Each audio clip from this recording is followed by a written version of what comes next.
You're driving to Thanksgiving dinner and your stomach is already in knots, not because of the turkey, but because you know it's coming. Your mom's going to ask, why aren't you in church anymore? Your sister's going to make that comment about your weight or your job or your parenting. And your uncle, he's going to bring up that thing you did 20 years ago that he still thinks is absolutely hilarious, but makes you want to crawl under the table. And here's what's going to happen. You're going to laugh. You're going to smile, you're going to nod, laugh it off, you're going to change the subject, you're going to make yourself smaller again. But here's the part that keeps you up at 2 a.m. scrolling Instagram. It's not just what they say anymore, it's what you say to yourself after they say it. See, you're still not enough. You've done all this work, you're still the same, and they can see right through you. You're a fraud. You haven't changed at all. That voice, that's not them anymore. That's your inner critic using their words as ammunition. And it can spiral you into a shame tornado that lasts for days, way after the pumpkin pie is all gone. So if you're dreading the holidays because you know certain family members are going to push those old buttons and send you straight to a shame spiral, and you're tired of spending the next 3 days trying to crawl back out of it, this episode is for you. I'm Rebecca Massey, and today we are talking about how to deal with that inner critic, how to silence it in real time, not 3 days later in therapy, not after you've already abandoned yourself at the dinner table, but in the moment, at the moment when you're sitting there at the dinner table and someone tries to define you by who you used to be instead of who you are. So let's go. So here's what we're doing today. We're covering, I'm going to give you the solution up front and not make you wait until the end because of what you came. This is what you came for. So here's the thing. Your inner critic is actually your voice. And when family brings up your past, they're not creating the shame spiral. They're just activating the one that's already been running in the back of your head the whole time. So what we have to do is we have to interrupt that before it starts. And here's how we're going to do that. First of all, we're going to talk about what you're really thinking and feeling right now as you're heading into the holidays. Because if you're listening to this, you probably are. And then second, I'm going to walk you through the 3 voices that you're actually hearing when family brings up your past and why only one of them matters. And third, I'm going to give you a practical tool that you can use in the moment. It's 4 simple steps that it interrupts the shame spiral before it starts to take you down. And then finally, we're going to talk about what it looks like to show up at that holiday table as the woman you're becoming and not the little girl you used to be. All right, so let me paint you a picture. Let's say you're probably in your early 40s, 41, 42, somewhere around that. You've done the work, you've read all the books, you've done the therapy, you've set some boundaries. You're not the people-pleasing, approval-seeking little girl that you were at 25, right? You're aware, but here's the thing, you're still stuck. You're going to the Thanksgiving dinner at your parents' house, and even though you know better, even though you've set boundaries, even though you have changed, you're still feeling yourself regressing as you're pulling up the driveway. And you're probably thinking, well, maybe I should just skip it this year, or maybe I just won't go. But then mom will guilt trip me over not being there, and that'll make me feel even worse. So, all right, I'll go. But then I'm only going to stay a couple of hours, and I'll park down by the street so I can leave really easily. And I'll bring my own food so that there's no comments about what I'm eating. And then I'll prepare answers for all the uncomfortable questions and ... See what's really happening here? You're already on the defensive because you're already strategizing how to protect yourself in these moments. But here's what you'll probably actually do at the dinner table. When your sister makes a comment about her new spiritual phase, you're going to laugh it off. And when your dad asks, why are you so sensitive now? You're going to bite your tongue. And then when your mom makes the comment about how you used to be so involved at church, you're going to change the subject. You'll perform, you'll people please, and you'll shrink exactly like the old you. And then the real kicker is that on the way home, that's when the real shame spiral starts. You start thinking to yourself, I'm such a fake. I talk about boundaries and authenticity on Instagram, but I can't even speak up at the dinner table. All that therapy and all these books, all the work that I've done, I'm still the same little girl that I used to be, and I'm trying to make everyone happy, and I haven't changed at all, and my family can see right through it. I'm a complete, total fraud. Sound familiar? And you're probably thinking that your family is the problem. But the real problem is that you're letting them define you. And what's worse, you're agreeing with them in your own head. That inner critic that shows up after the Thanksgiving dinner, that's the voice that we need to deal with. Because as long as that voice has power, then it doesn't matter how much work you've done. One comment from your mother is going to undo it all. Here's the thing. When your family brings up your past, you actually think you're listening to just one voice. But reality is you're listening to 3 different voices. The first voice you're listening to is actually their voice. It's what they're literally saying, such as, remember when you used to lead worship? Or, you were so dedicated at church back then. Or, what happened to the sweet little girl who never used to cause problems? Now, sometimes they're being nostalgic, and sometimes they're being passive aggressive, and sometimes they're genuinely confused about the transformation you're going through because they're still stuck in their old patterns of doing things. Here's the thing. Their voice, that's about them. It's about their discomfort with your growth. It's about their need for you to stay in the box that they built for you. It's about their unprocessed emotions about their lives. And their voice, that's not the problem. Then we have voice number 2. That's the inner critic voice. It's the one that says, it takes what they say and then it weaponizes it and tells you that because you're such a failure, you've abandoned God and you're going to hell. You're selfish, you're lost, everyone can see you're a mess, and you've ruined everything. This is the voice of shame.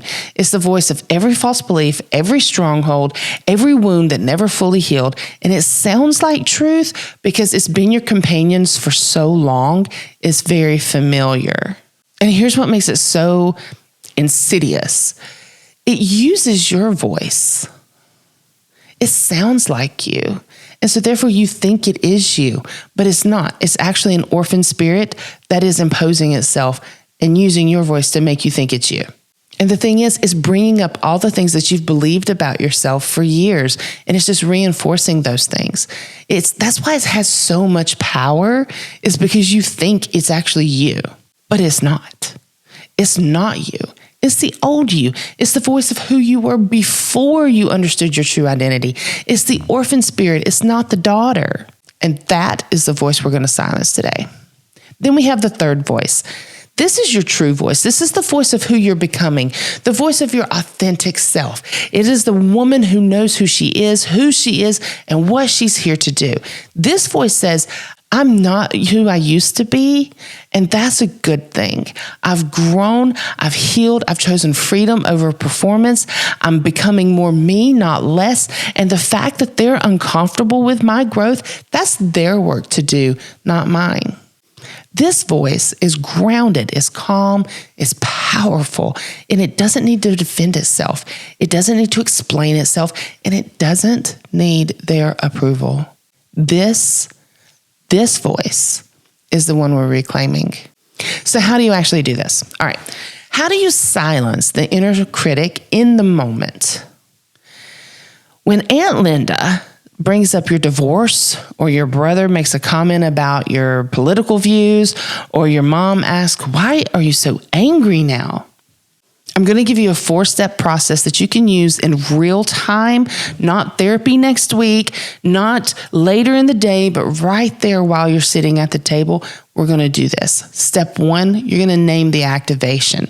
The very first thing you do, the second you feel that familiar tightness in your chest, that heat rising in your face, that urge to defend or deflect or disappear, pause, take a breath, recognize that you have been activated. In your head or under your breath if you need to, say, I'm activated. Go ahead, say it. Just name it. Because the moment you name it, you're creating space between the trigger and your response. You're no longer in the shame spiral. You're observing it as an onlooker. For example, if your sister says, remember when you were fun and didn't take everything so seriously? Your old response would have been an immediate shame spiral. You would think, she's right. I am too serious. I am no fun anymore. I've become bitter and angry. But here's the new response. I'm activated. That's a button, and I felt it. Naming it gives you power. Then step 2, you're going to identify the lie. Ask yourself, what is the inner critic trying to tell me right now? Get specific. What's the lie? Is it I'm too much? I'm not enough? I failed? I haven't really changed? They can see the real me, and I'm disappointing. The real me's disappointing. Write it down if you can. Text it to yourself in the bathroom. Whisper it to your husband in the car on the way home. Whatever. Make sure you name it. Because when you name it, once you see it, either on paper, your phone, or you speak it, that gives you the moment to realize that is not my voice. That is the old programming. That is the orphan spirit. That's the stronghold that's trying to reclaim my territory. For example, the lie is, I'm too much. I should just be fun. I should be this fun, easygoing girl that I used to be, because nobody really likes this version of me. See it, now you can fight it. And then there's step 3, speak the truth. Either silently or out loud. This is where you reclaim your voice in your head. If you're feeling bold, say it out loud. But you speak the truth to counter the lie. Not to them. You're not saying it to them, but you're saying it to yourself. You say, I'm not too much. I'm becoming more of who I was created to be. My boundaries are not a problem. My voice is not a problem. My growth is not a problem. I am right on time. You don't need to convince them. You need to remind yourself. Let me give you an example. Say out loud, if you're ready, I appreciate you remembering who I was. I'm really proud of who I'm becoming. And if you're not ready to say that out loud, say in your head, I'm not the same person that I used to be, and I don't need her approval to know that that's true. And you might do both simultaneously. You may say to yourself in your head that you're not the same person and you don't need her approval. And then you might speak up and say out loud that you appreciate her remembering you, but you're proud of who you're becoming. Do them both. Either way, you're interrupting the shame spiral with truth. And then there's step 4, reclaiming your authority. This is the final step, and it's really the most important because you get to make a choice. You have the authority, no pun intended, to make a choice. That's the whole point. You get to choose how you want to show up in this moment. Not how you should show up or how the old you would show up, but how the woman you're becoming wants to show up. Maybe that's setting a boundary of, I'm not going to talk about that today. Or maybe it's redirecting. It could be, I'm actually really happy with where I am now. How are you doing? Or maybe it's just breathing and letting it go with a knowing smile and moving on. Or maybe, and this is a power move, but maybe it's owning your story. Yeah, I was that girl, and she served me really well for a period. But that time is over, and I'm someone different now, and I'm really proud of that. The point is, you get to decide, not them, not the inner critic, you. You take your power back. You take your authority back. You decide how you want to show up. That's what reclaiming your voice looks like. Now, let me give you a couple of scenarios that how this might play out. Scenario 1. They say, remember when you used to come to all the family events? You never missed anything. We hardly ever see you anymore. The activation is going to be guilt, shame. You're thinking, I'm a bad daughter, sister, person. Then you're going to believe the lie of I'm selfish. I'm abandoning my family. I'm choosing myself over them, and that's wrong. But the truth is, I'm choosing what's healthy for me. Boundaries are not abandonment, and I love them and protect my peace. The authority application is, I know it feels different. I'm being more intentional about where I spend my energy these days, and that's really important to me. And then there's the passive aggressive dig. So maybe they say, well, I guess we're just all simple people with our simple faith. We're not as enlightened as you are. The activation would be defensiveness, anger, shame. You might think, they think I'm arrogant. They think I'm better than them. Then the lie is, well, maybe I am arrogant. Maybe I am the problem. Maybe I should just go back to not rocking the boat. But the truth is, my growth is not about being better than anyone. I'm on my own journey, and their discomfort is not my responsibility. The authority application is smile. Don't take the bait. Everyone's on their own path, and I love that for all of us. And then move on. Then there's a scenario of maybe they just take a direct attack on your path. They could say something like, I still can't believe you walked away from everything we raised you with after all we did for you. The activation would be full body panic, a shame tsunami, regret and fear. And the lie you start running in your head is, I'm ungrateful. I've hurt them. I've destroyed the family. I'm the problem. But the truth is, I didn't walk away from love. I walked away from what wasn't serving me well. I'm honoring myself, and that's not betrayal. That's integrity. The authority application is, I understand that's hard for you. And I'm not asking you to agree with my choices, but they are mine to make. You see the pattern? You're not defending. You're not explaining. You're not performing. You're just being. And you're using your voice. You're not using the critic's voice. You're not their voice. It's your voice. And your voice defines your reality. And here's a deeper truth about what's really happening underneath everything, okay? The reason family gatherings trigger us so intensely is because they're confronting us with the gap between who we were and then who we're becoming. And our family, because they knew us then, they often can't see us now. But here's what you need to understand. You don't need them to see you. You need you to see you. That inner critic is so powerful because it's still operating from an old identity, that orphan spirit, the approval addict, the good girl who needed everyone's validation to feel okay. But you're not her anymore. You're not that girl anymore. You're being regenerated. You're stepping into sonship. You're reclaiming your voice, your authority, and your power. And when you show up at that Thanksgiving table as the woman you're becoming, not the girl you used to be, everything changes. You're not there to prove anything. You're not there to get anything. You're there because you choose to be. And if it gets unhealthy, you can choose to leave. And if someone says something triggering, you get to choose how to respond. That's freedom. Not free from the triggers, but free in the triggers.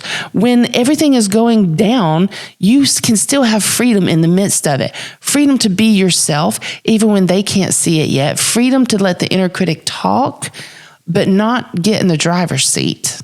So here's what I want you to do before your next family gathering. One, I want you to practice saying this out loud. I want you to find a quiet space, walk through this process, name it out loud, identify the lies, speak the truth, reclaim your authority, get familiar with it so that when you need it, it's there.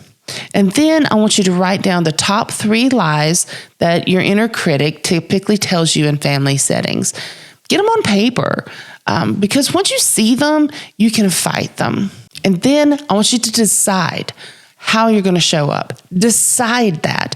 Not how you should show up, but how you want to show up as the woman you're becoming. Write it down, visualize it, but own it.